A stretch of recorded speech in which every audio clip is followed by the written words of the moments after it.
Bonjour à tous, pardon. On se retrouve aujourd'hui pour une vidéo parce que l'heure de la compétition européenne, l'heure des matchs retour est en marche.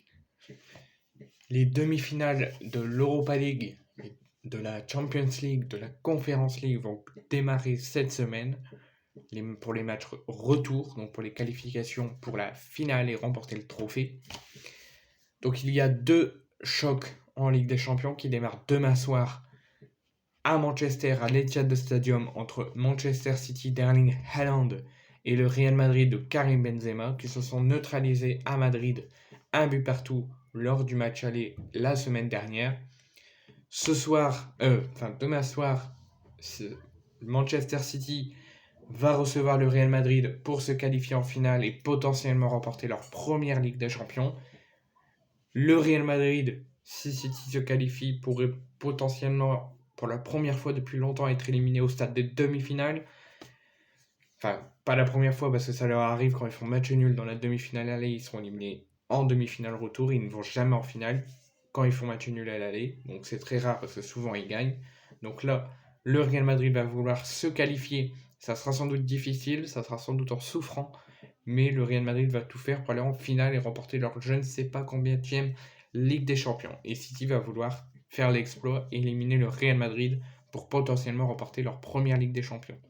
Mercredi, il y aura aussi le derby milanais, le match retour à l'aller à Milan face à l'AC Milan à San Siro. L'Inter s'était imposé 2-0 et au retour, c'est l'Inter qui reçoit face à l'AC Milan, où l'AC Milan est en très mauvaise posture.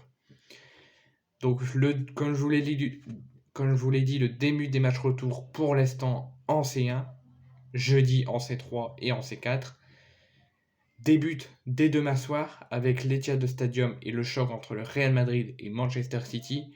Donc, le Real Madrid se rend à l'Etihad Stadium pour défier l'équipe de Erling Haaland. Donc voici le groupe convoqué par Carlo Ancelotti avec la présence d'Eduardo Camavinga qui était très incertain après sa sortie sur blessure lors du dernier match du Real Madrid en championnat. On pensait qu'il aurait été forfait pour ce match. On ne sait pas s'il va jouer, on ne sait pas s'il va le débuter titulaire, s'il va jouer 10, 15, 90 minutes, on ne sait pas. Mais en tout cas, il est sélectionné par Carlo Ancelotti. Groupe convoqué par Carlo Ancelotti. Donc, gardien de but Courtois, Luna, Luis Lopez, défenseur Militao, Cavaral, Alaba, Valero, Nacho, Odriozola, Lucas Vazquez, Rudiger et Fernand Mendy. Milieu de terrain, donc Eduardo Camavinga, Toni Kroos, Luka Modric, Valverde, Tchouaméni et Dani Ceballos. Attaquant, Eden Hazard, Karim Benzema, qui a été ménagé.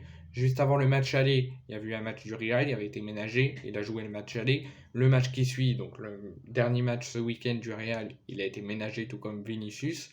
Et là, tous les deux ont été sélectionnés et Rodrigo avait été aussi ménagé. Donc, attaquant, Hazard, Benzema, Asensio, Vinicius, Rodrigo et Mariano. Donc, Camavinga qui avait fait une grosse frayeur aux supporters madrilènes et au coach Carlo Ancelotti est bien là. Ceux qui ont été ménagés lors du dernier match du Real en championnat, Rodrigo, Vinicius, Karim Benzema, sont bien là. Et le Real n'a plus qu'à espérer de se qualifier pour la finale pour, je crois, la 17e fois cette saison et potentiellement remporter leur première Ligue des Champions face au vainqueur du derby milanais entre l'Inter Milan et l'AC Milan.